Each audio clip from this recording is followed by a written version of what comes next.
Hello everyone. Today I am starting a new subject, auditing. तो basically मैं auditing तुम्हें तीन जगह से पढ़ाऊंगा। एक तो तुम्हारे उसके लिए मैं रेफ़र करूंगा सबसे पहले तुम्हारी बुक एसओएल वाली, ठीक है। दूसरी मैं 10 ईयर फॉलो करूंगा, ठीक है, तुम्हारा वाला। और तीसरा मैं अपने नोट्स यूज़ करूंगा।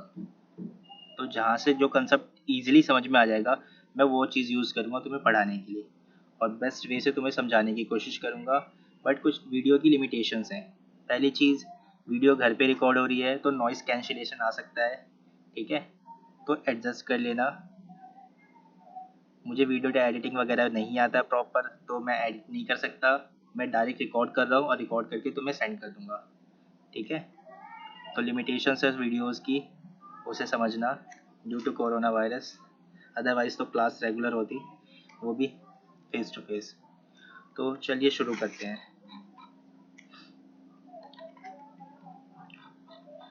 तो बेसिकली जो तुम्हारे बुक में चैप्टर्स हैं वो 7 चैप्टर हैं। एक बार मैं तुम्हें दिखा देता हूँ। ये रहा, इंट्रोडक्शन है, ठीक है। पहला चैप्टर क्या है, इंट्रोडक्शन है। इसमें काम की निकल रही है।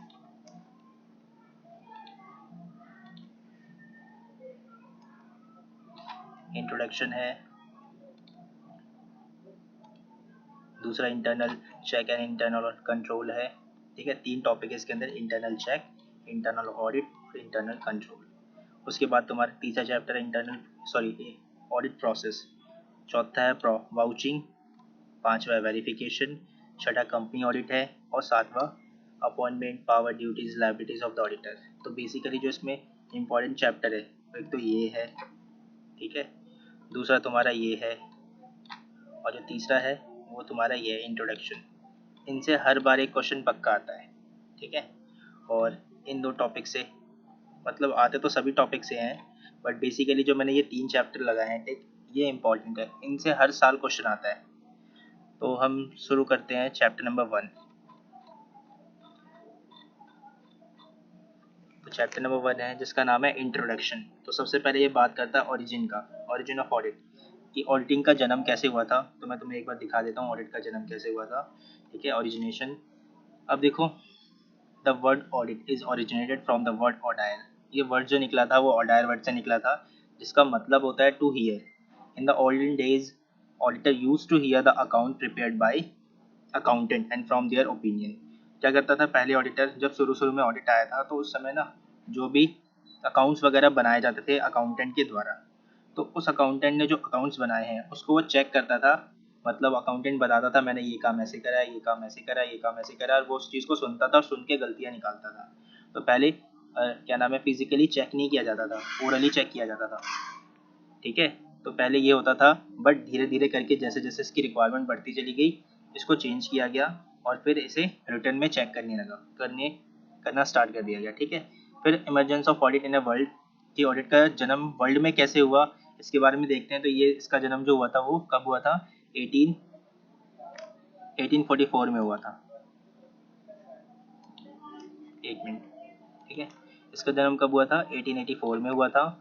और ये कंपलसरी कर दिया था। सबसे पहले कहाँ आया था, ये इंग्लैंड में आया था, ठीक है। फिर 1888 से 1888 में क्या किया गया, एक इंस्टीट्यूट बनाया गया जिसका नाम था institute of chartered accountant of England and Wales, जो जिसका काम था क्वालिफाइड अकाउंटेंट या ऑडिटर को तैयार करना, कि वो चेक करें कंपनीज के अंदर कि किस तरीके से काम हो रहा है, प्रॉपर वे में हो रहा है नहीं हो रहा है, कोई फ्रॉड वगैरह तो नहीं हो रहा है।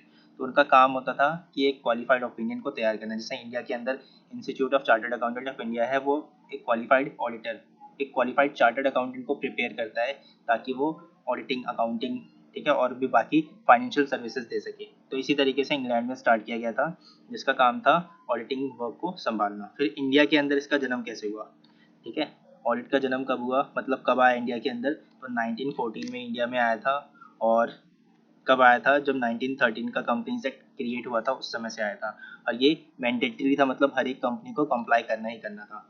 और इसके लिए क्या किया गया था, इसके लिए भी इंडिया में भी जैसे इंग्लैंड के अंदर इंस्टीट्यूट ओपन किया गया था, वैसे इंडिया के अंदर भी डिप्लोमा कोर्स इंट्रोड्यूस किया गया, जो कहाँ किया गया, बॉम्बे में किया गया, जिसे बॉम्बे गवर्नमेंट ने स्टार्ट करा, ठीक है।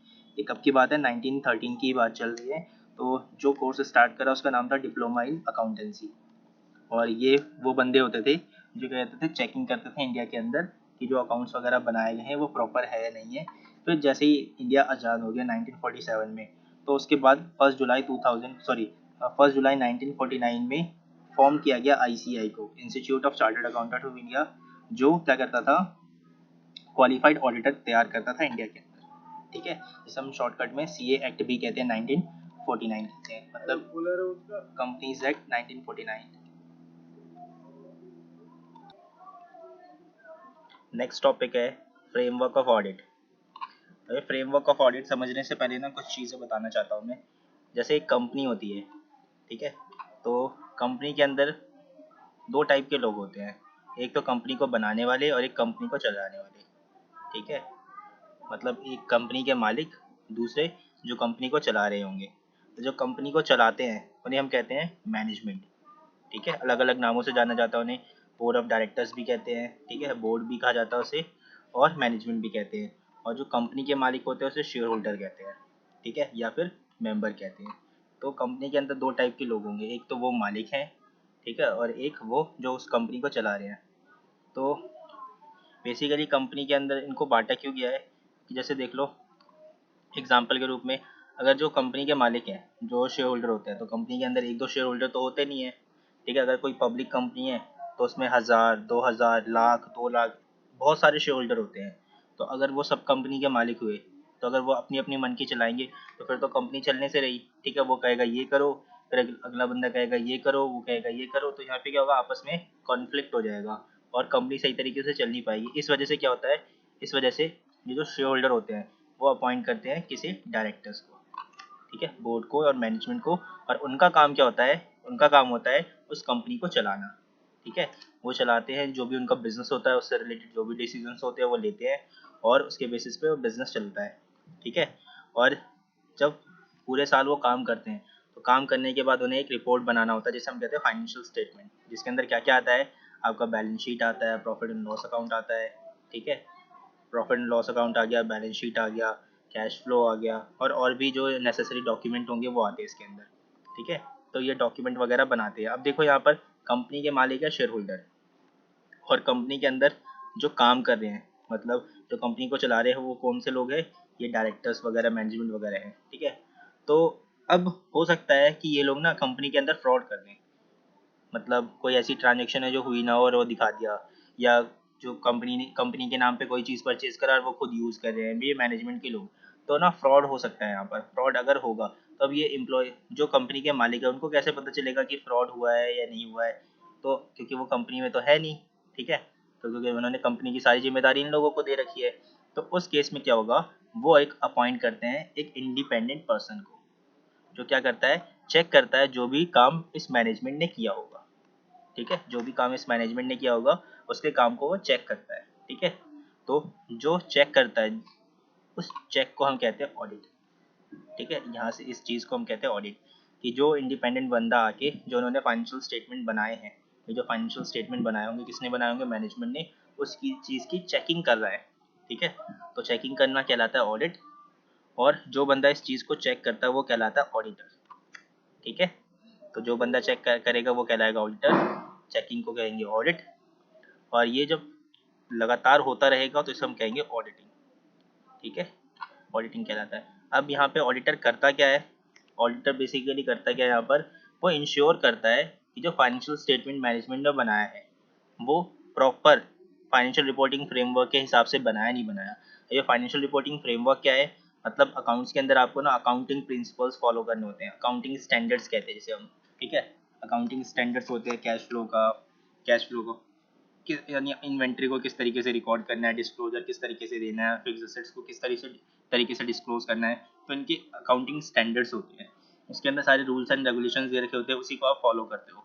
ठीक है, ऐसे ही साथ में और क्या चेक करेगा वो, कि कंपनी जो है उसने कंपनीज एक्ट 2013 फॉलो करा है नहीं करा, उसका जो शेड्यूल 3 है जिसके हिसाब से आपको प्रॉफिट एंड लॉस अकाउंट और बैलेंस शीट बनाना होता है, जो नई वाली बैलेंस शीट है, शेयर होल्डर फंड, फिर उसके बाद आता है यहाँ पे उसके नीचे शेयर कैपिटल, फिर रिजर्व एंड सरप्लस, फिर करंट लाइबिलिटीज, फिर अदर करंट लाइबिलिटीज, फिर लास्ट में टोटल आता था, फिर उसके बाद असेट्स साइड आते थे, उसके अंदर फिर क्या आता था, फिक्स असेट्स आते थे, फिर करंट असेट्स आते थे। तो जो नया वाला स्ट्रक्चर था उसके हिसाब से उन्होंने बनाया नहीं बनाया, और जो सारी चीज़ें डिस्क्लोज जो करनी थी वो उन्होंने डिस्क्लोज करा नहीं करा, ये चीज़ वो चेक करता है। कौन चेक करता है यहाँ पे?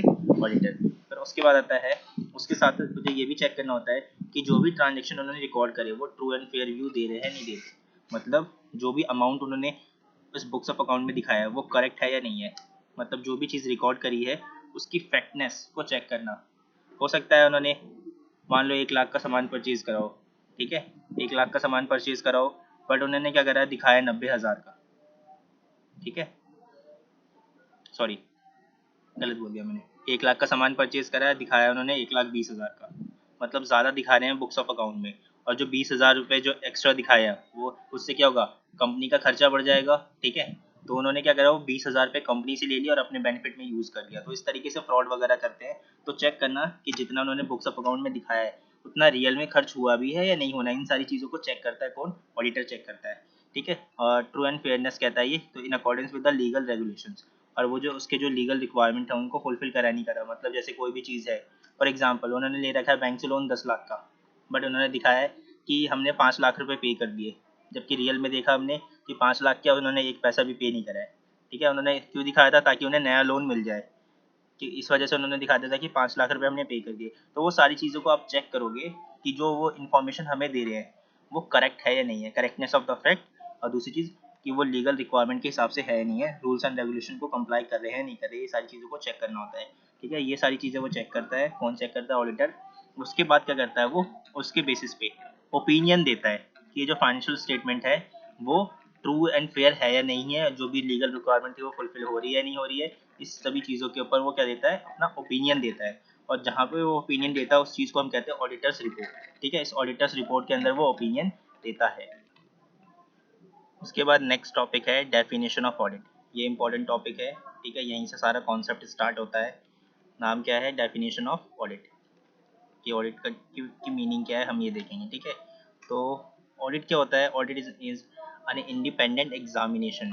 यहाँ पे क्या होता है? एक इंडिपेंडेंट पर्सन आता है, जैसे हमने ऊपर देखा, वो क्या करता है? आके इंडिपेंडेंट एग्जामिनेशन करता है, ठीक है। उसका किसी के साथ भी कोई रिलेशन नहीं होता कंपनी के अंदर। अगर कोई रिलेशन होगा तो वो ऑडिटर बन ही नहीं सकता उस कंपनी के अंदर, ठीक है। तो ये एक इंडिपेंडेंट पर्सन होता है जो इंडिपेंडेंट एग्जामिनेशन करता है।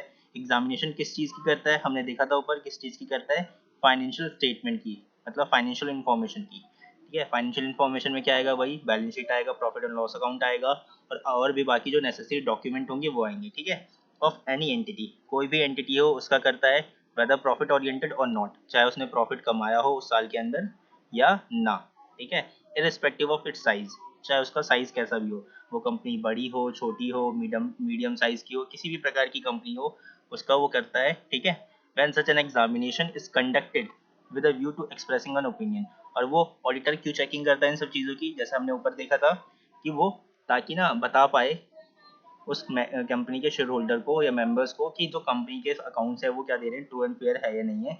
तो वो कैसे बताता है? ओपिनियन देता है अपना, ठीक है। To view expressing an opinion thereon, उसके ऊपर अपना एक्सपीरियंस देता है, मतलब ओपिनियन देता है। और जिससे क्या होता है? मेंबर्स उसकी बातों पे भरोसा करते हैं और ऑडिट कंप्लीट हो जाता है, ठीक है। अब देखो इसी को हम यहाँ पे एनालाइज करेंगे डेफिनेशन को। सबसे पहले आता है क्या करता है ऑडिटर? तो वो इंडिपेंडेंट एग्जामिनेशन करता है।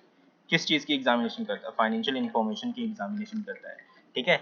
फॉर वोम, किसकी करता है? एंटिटी की करता है। वाई, क्यों करता है? वो इंडिपेंडेंट पर्सन करता है यहाँ पे, ठीक है। बाय यहाँ पे आना चाहिए था बाय वूम, ठीक है, यहाँ पे वाई की जगह आना चाहिए था बाय वूम। कौन करता है? तो इंडिपेंडेंट पर्सन करता है। कब करता है? ठीक है, क्यों करता है? प्रोवाइड करने के लिए ओपिनियन, ठीक है। यहाँ पे आना चाहिए था वेयर की जगह वाई, थोड़ा सा वो हो गया, मिस्टेक हो गई है। वाई यहाँ पे आएगा ताकि वो ओपिनियन दे पाए। और वो साथ में ये क्यों करता है? हाउ, तो it will be conducted by complying with the SS. कैसे करता है वो? तो वो इस तरीके से करता है, कुछ रूल्स एंड रेगुलेशंस होते हैं उसको फॉलो करता है, और उसके बेसिस पे वो यहाँ पे वो करता है। और कब करता है? जब फाइनेंशियल स्टेटमेंट बन चुका होता है, जब करता है ये, क्या नाम है? ऑडिट, ठीक है। अब नेक्स्ट टॉपिक है ऑब्जेक्टिव्स ऑफ ऑडिट, कि ऑडिट करने के पीछे मकसद क्या होता है, मतलब क्या है, ऑडिट क्यों करते हैं हम, ठीक है। तो यहाँ पे देखो दो इसके ऑब्जेक्टिव है। पहला ऑब्जेक्टिव है, ठीक है, और सेकंड ऑब्जेक्टिव है। दो इसके ऑब्जेक्टिव है। पहले ऑब्जेक्टिव क्या है? कि to provide the opinion thereon, ताकि ना वो ओपिनियन दे पाए। मेन एग्जामिनेशन, ये मेन पर्पज यही होता है, ताकि वो ऑडिट के द्वारा क्या करे? एग्जामिन करे फाइनेंशियल स्टेटमेंट को, और एग्जामिन करने के बाद क्या दे, उसके ऊपर ओपिनियन दे। ठीक है, ये उसका पहला क्या होता है, पहला ऑब्जेक्टिव होता है ऑडिटर का, ऑडिट करने के लिए कि वो जो भी अकाउंट्स उसको मिले हैं, जो भी फाइनेंशियल स्टेटमेंट उसको मिले हैं, वो उस चीज़ को चेक करे और चेक करके बताए कि जो फाइनेंशियल स्टेटमेंट जो है वो ट्रू एंड फेयर है या नहीं।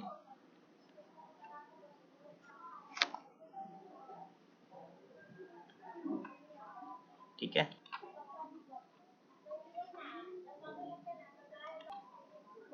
नेक्स्ट टॉपिक है ऑब्जेक्टिव्स ऑफ ऑडिट।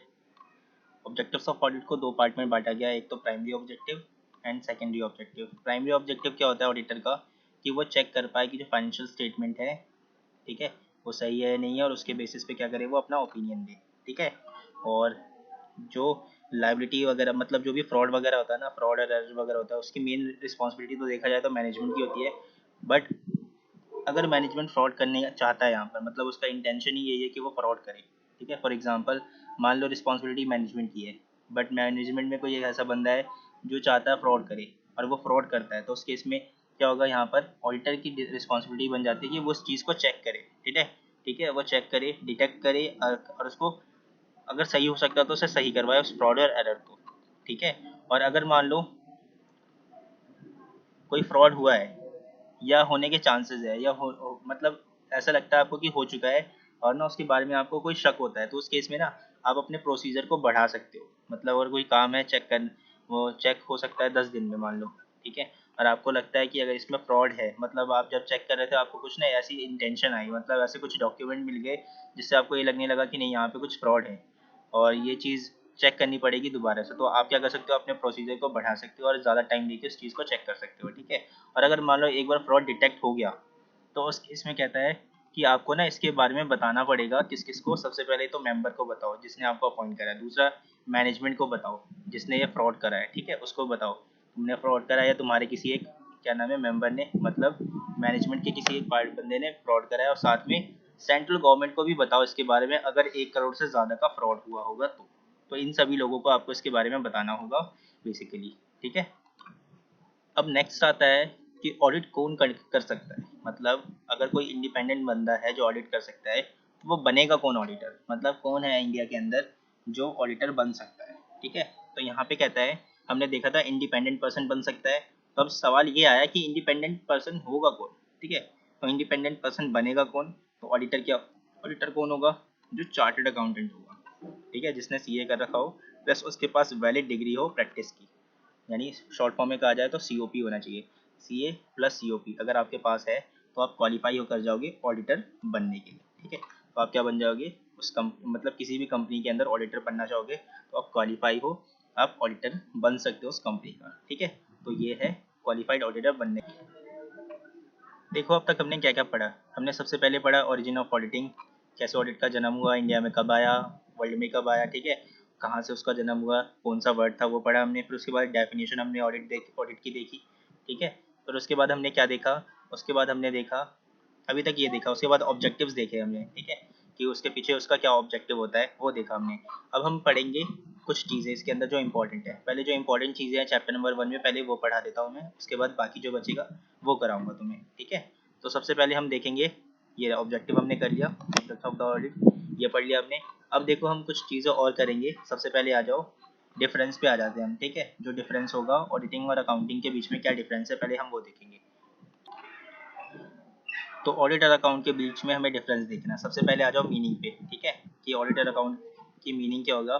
तो ऑडिट का मतलब क्या होता है, independent examination of financial statement of any entity. इसके अंदर क्या होता है कि आप क्या करते हो, इंडिपेंडेंट एग्जामिनेशन करते हो। जबकि अकाउंटिंग क्या होता है, accounting is an art of recording, classifying, summarising of financial information. ठीक है, यानी ये क्या होता है, कि आर्ट होता है जिसके अंदर आप रिकॉर्डिंग करते हो ट्रांजेक्शन की, क्लासीफाई करते हो, फिर उसके बाद उसे समराइज करते हो किस चीज़ को, फाइनेंशियल इन्फॉर्मेशन। ठीक है, ये होता है। फिर इसके अंदर क्या होता है, स्टैंडर्ड्स। सबसे पहले ऑडिट के अंदर एसेज फॉलो किए जाते हैं, स्टैंडर्ड ऑन ऑडिटिंग। ठीक है, और अकाउंटिंग के अंदर क्या होता है, ठीक है, अकाउंटिंग स्टैंडर्ड्स को फॉलो किया जाता है। हु विल कंडक्ट, कौन करता है, तो यहाँ पे जो सी ए प्लस सी ओ पी होगा वो करेगा, और यहाँ पे क्या होगा, कोई भी बंदा जिसको नॉलेज होगी अकाउंट्स की वो करेगा। ठीक है, तो सी ए प्लस सी ओ पी और यहाँ पे एनी पर्सन। फिर उसके बाद आता है एक्सपर्टीज किस चीज़ का होना चाहिए, तो इसके अंदर अकाउंटिंग का, टैक्सेशन का, लॉ का, ऑडिटिंग वगैरह का एक्सपर्ट होना चाहिए। ठीक है, क्योंकि जब तक आपको पता ही नहीं होगा उस चीज़ के बारे में आप चेक कैसे करोगे। ठीक है, मतलब जो जो चीज़ आपको आती नहीं तो वो कैसे पढ़ा पाओगे आप? अगर कोई टीचर है और जो सब्जेक्ट उसको आता ही नहीं तो वो उसके सब्जेक्ट के बारे में कैसे पढ़ा सकता है? ठीक है, तो वही है यहाँ पर कि आपको इन सभी चीज़ों के बारे में नॉलेज होनी चाहिए, आप एक्सपर्ट होने चाहिए। दूसरा इसके अंदर कहता है कि सिर्फ अकाउंटिंग का नॉलेज होना चाहिए आपके पास, यानी आप अकाउंटिंग में एक्सपर्ट हैं तो चल जाएगा काम। ठीक है, उसके बाद वैन कब होता है? ये आफ्टर अकाउंटिंग, मतलब जैसे ही आपका अकाउंटिंग खत्म हो जाता है उसके बाद ऑडिटिंग स्टार्ट हो जाता है। और ये क्या होता है? बिफोर ऑडिटिंग, मतलब ऑडिटिंग से पहले पहले अकाउंटिंग होती है। ठीक है, ऑब्जेक्टिव क्या होता है?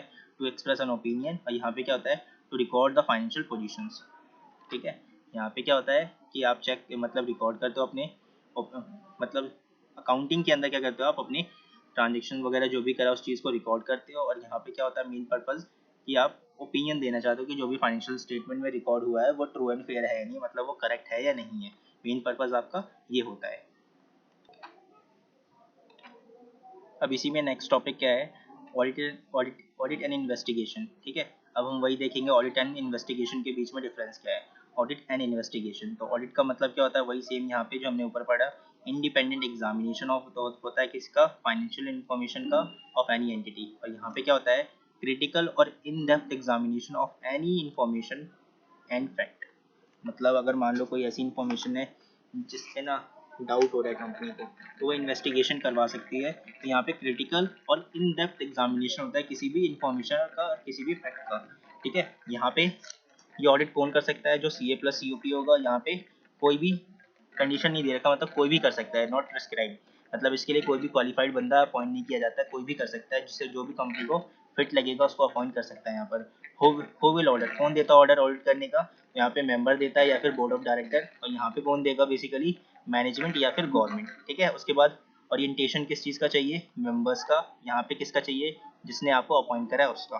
ठीक है, मतलब आप इसके बारे में बताओगे किसको? तो इसके बारे में क्या रखा है कि यहाँ पे तो मेंबर को बताओगे, और यहाँ पे किसको बताओगे? जिसने आपको अपॉइंट करा उसको इसके बारे में बताओगे। फिर क्या आपको कोई स्टैंडर्ड्स वगैरह फॉलो करने होते हैं? तो हाँ, यहाँ पे स्टैंडर्ड ऑन ऑडिटिंग फॉलो करना होता है, यहाँ पे कोई भी स्टैंडर्ड्स वगैरह आपको फॉलो नहीं करने होते हैं। ठीक है, फॉर्मेट ऑफ रिपोर्टिंग, उसके बारे में यहाँ पे SS 70 में दे रखा, 700 में दे रखा है, और यहाँ पे कोई भी आपका कोई फॉर्मेट वगैरह नहीं है, नॉर्मली आप जाके उसे सीधा बता दोगे। ठीक है, एस्पेक्ट क्या है? यहाँ पे किस चीज़ को आप चेक करते हो? फाइनेंशियल एस्पेक्ट को चेक करते हो, मतलब फाइनेंशियल स्टेटमेंट वगैरह को चेक करते हो। यहाँ पे फाइनेंशियल और नॉन फाइनेंशियल दोनों टाइप के एस्पेक्ट को आप चेक करते हो। ठीक है, ड्यूरेशन क्या है? ये आपका एक फाइनेंशियल ईयर के अंदर चेकिंग होता है, और ये एनी ड्यूरेशन, मतलब कभी भी चेक हो सकता है। वॉलेंट्री होता है ये। ठीक है, यहाँ पे क्या होता है? ये मैंडेटरी होता है, और यहाँ पे क्या होता है? ये वॉलेंट्री होता है, मतलब अगर मन करेगा तो मैनेजमेंट करवा सकता है, नहीं करेगा या ज़रूरत नहीं है तो नहीं करवाएगा। ऑब्जेक्टिव क्या होता है? सेम, यहाँ पे ओपिनियन देना होता है। यहाँ पे क्या होता है? डिटेक्ट द फ्रॉड, ये ऑब्जेक्टिव होता है इसका। ठीक है, उसके बाद नेक्स्ट टॉपिक है स्कोप ऑफ ऑडिट। ठीक है, ऑडिट का स्कोप क्या है वगैरह वगैरह ये पढ़ेंगे हम इसके अंदर। तो स्कोप ऑफ ऑडिट के बारे में कहता है auditor shall consider the following, मतलब जब ऑडिटर चेक करेगा ना तो उसे ना चेकिंग करते समय इन सभी चीज़ों के बारे में ध्यान देना होता है। सबसे पहले कहता है sufficiency and appropriateness of audit evidence, मतलब फॉर एग्जांपल, जैसे मैं इसको एग्जांपल से समझाता हूँ। ठीक है, मान लो एक मिस्टर एक्स है, वो कंपनी में ऑडिट करने गया। ठीक है, अब वो ऑडिट करने गया और वो चेक कर रहा है मान लो बैलेंस शीट। ठीक है, बैलेंस शीट में वो चेक कर रहा है फिक्स असेट्स, और फिक्स असेट्स में वो चेक कर रहा है प्लांट एंड मशीनरी। ठीक है, या मान लो लैंड एंड बिल्डिंग चेक कर रहा है, तो लैंड एंड बिल्डिंग चेक कर रहा है, उसने पिछले साल की बैलेंस शीट देखी तो वहाँ पर दिखा रहा था 10 लाख की बैलेंस शीट के अंदर लैंड एंड बिल्डिंग, और इस साल की बैलेंस शीट जो अभी उन्होंने बनाई है, जो चेकिंग चल रही है जिस चीज़ की, उसमें उसकी वैल्यू दिखा रखी है 15 लाख, तो 5 लाख से इंक्रीज हुआ है। तब वो उसके लिए ना अब क्या करेगा? यहाँ पर sufficient and appropriate audit evidence मांगेगा, कहेगा दिखाओ 5 लाख का कैसे इंक्रीज हुआ है। आपने परचेज करा है, तो परचेज करा होगा तो आपके पास उसका क्या होगा? प्रॉपर पेपर होगा, पेपर वर्क करवाया होगा ना आपने, ऐसे ही थोड़ी खरीद लिया होगा आपने। ठीक है, पेमेंट करा होगा तो bank transaction ID, bank transaction होगा। ठीक है, फिर जिस पार्टी को बेचा होगा तो उससे डॉक्यूमेंट लिए होंगे, तो वो सारी चीज़ें होंगी आपके पास, तो आप क्या करोगे? वो डॉक्यूमेंट मांगोगे। ठीक है, तो sufficient and appropriate audit evidence मांगोगे। प्रॉपर डिस्क्लोजर चेक करोगे कि आपने उसको बुक्स वगैरह में जो प्रॉपर दिखाया नहीं दिखाया। फिर तीसरा consistency of accounting policies as per the FRF, मतलब आप चेक करोगे, जैसे मैं उसी का एग्जांपल दे देता हूँ, लैंड एंड बिल्डिंग है, आप उस पर हर साल ना WDB फॉलो करते आ रहे थे। ठीक है, और तो कंसिस्टेंसी होनी चाहिए कि आपको हमेशा WDB फॉलो करना है, मतलब ऐसा नहीं है कि इस साल WDB यूज़ कर लिया, अगले साल SLM यूज़ कर लिया, अगले साल NET मेथड यूज़ कर लिया, या फिर आप उसके अगले साल कोई और मेथड यूज़ कर लिया। नहीं, अगर आप एक बार WDB फॉलो कर रहे हो तो आपको लगातार WDB फॉलो करना पड़ेगा, जब तक रिक्वायरमेंट ना हो चेंज करने की, ठीक है। उसके बाद आता है रीजनेबलनेस ऑफ अकाउंटिंग पॉलिसीज और अकाउंटिंग एस्टिमेट्स, ठीक है। आप चेक करोगे जो भी एस्टिमेट्स वगैरह आपने लगाए हैं, जो रेट वगैरह लगाए हैं, जैसे एग्जांपल डेप्रिसिएशन का रेट लगाया आपने, तो डेप्रिसिएशन का जो रेट है वो रीजनेबल होना चाहिए। ऐसा नहीं है कि एकदम से आप अलग सा रेट लगा रहे हो, ठीक है। 100% मान लो 120%, इस तरीके का नहीं है, 10% 20%, तो रीजनेबल होना चाहिए जो भी है वो यहाँ पे कहता है। फिर रिलायबिलिटी ऑफ फाइनेंशियल इन्फॉर्मेशन, कि जो भी उन्होंने दिखाया उस चीज़ पर रिलायबल हो या ना हो, तो आपको देखना पड़ेगा कि वो रिलाई करने लायक है नहीं है। जैसे मान लो मैंने उनसे डॉक्यूमेंट मांगा कि दिखाओ लैंड एंड बिल्डिंग 5 लाख के जो बढ़े हैं वो कैसे बढ़े, तो उन्होंने मुझे डॉक्यूमेंट दिखाया, बट वो डॉक्यूमेंट ना ओरिजिनल ना दिखा के उन्होंने मुझे फोटो कॉपी दिखाया है। तो यहाँ पे फोटो कॉपी दिखाया है तो मैं उस पर रिलाई कर भी सकता हूँ, नहीं भी कर सकता हूँ। मुझे डाउट होगा तो मैं कहूँगा नहीं मुझे ओरिजिनल दिखाओ।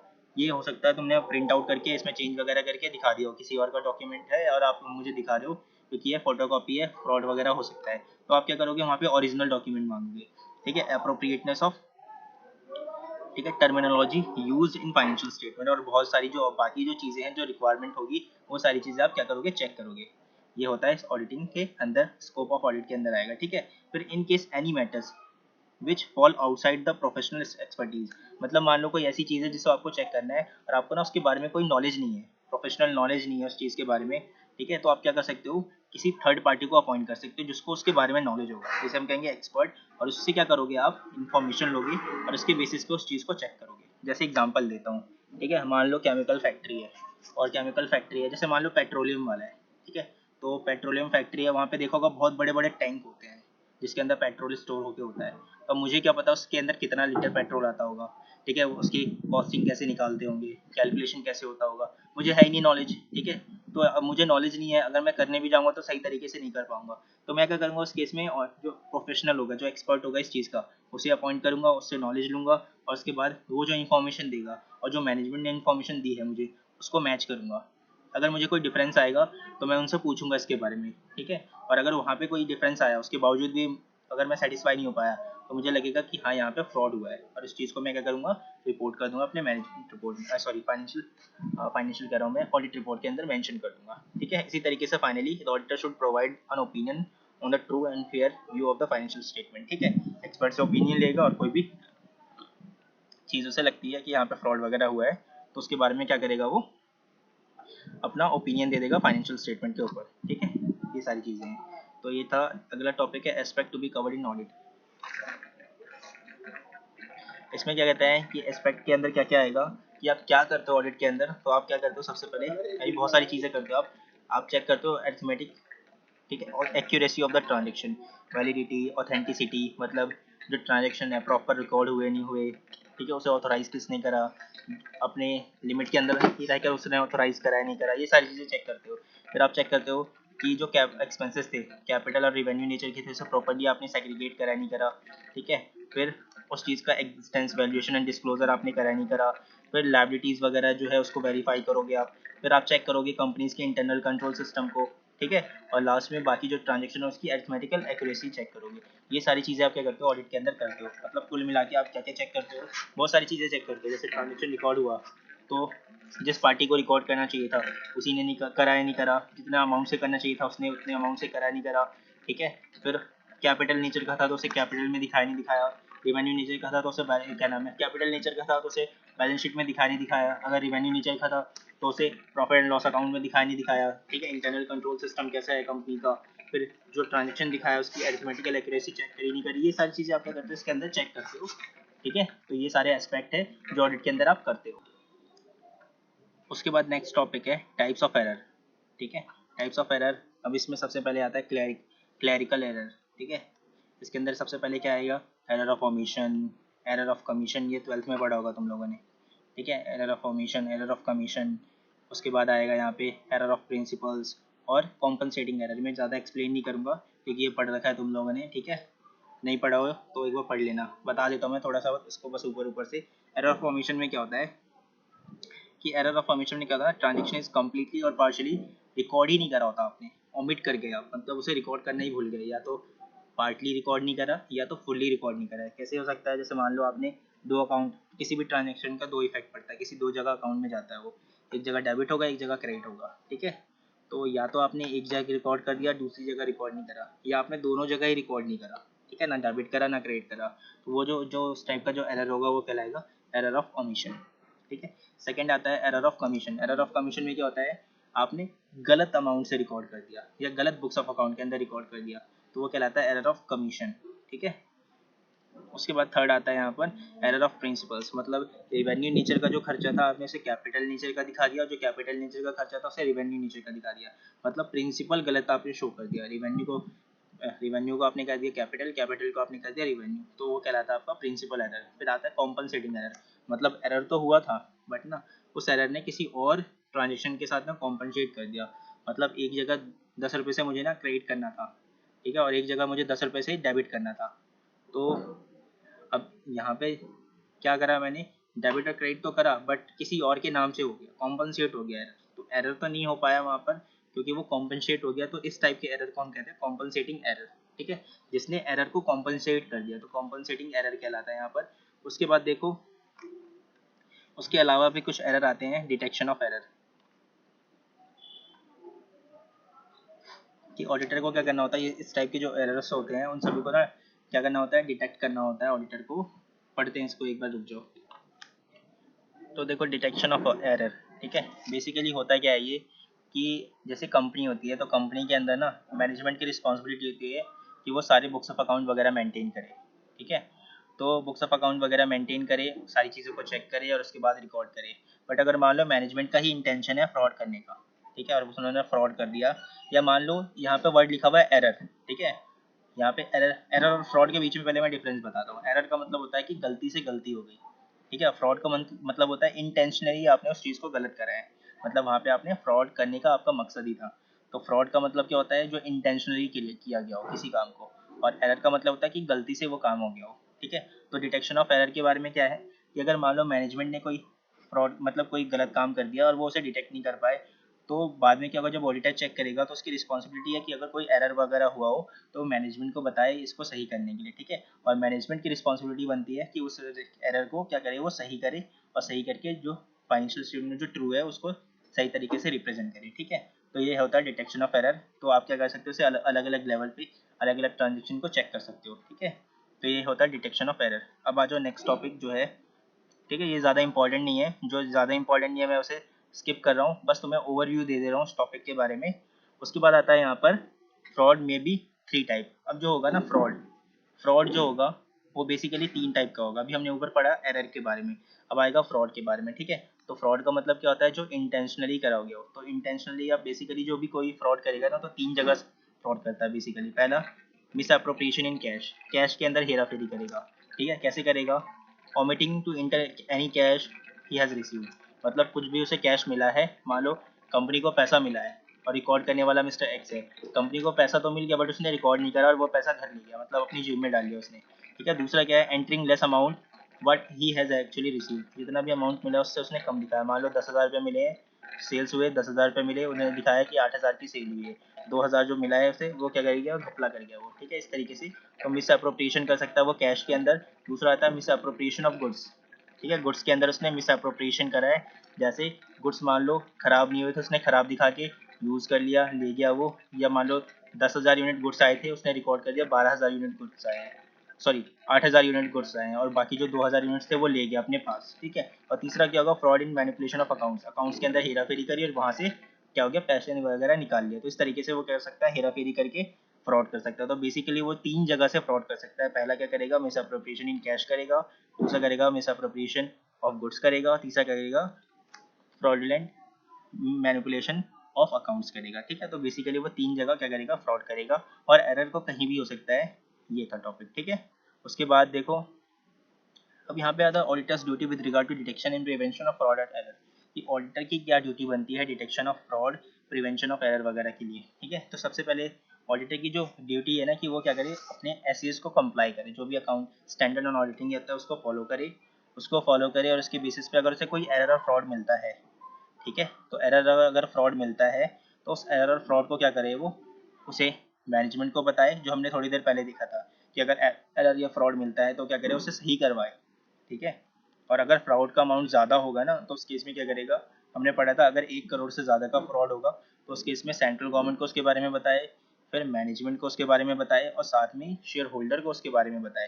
तो ये कुछ ड्यूटीज़ बनती है ऑडिटर की उसके बारे में बताने की। ठीक है, उसके बाद एडवांटेज ऑफ ऑडिट अभी हम पढ़ेंगे, एडवांटेज क्या क्या है। ठीक है, एक मिनट बस।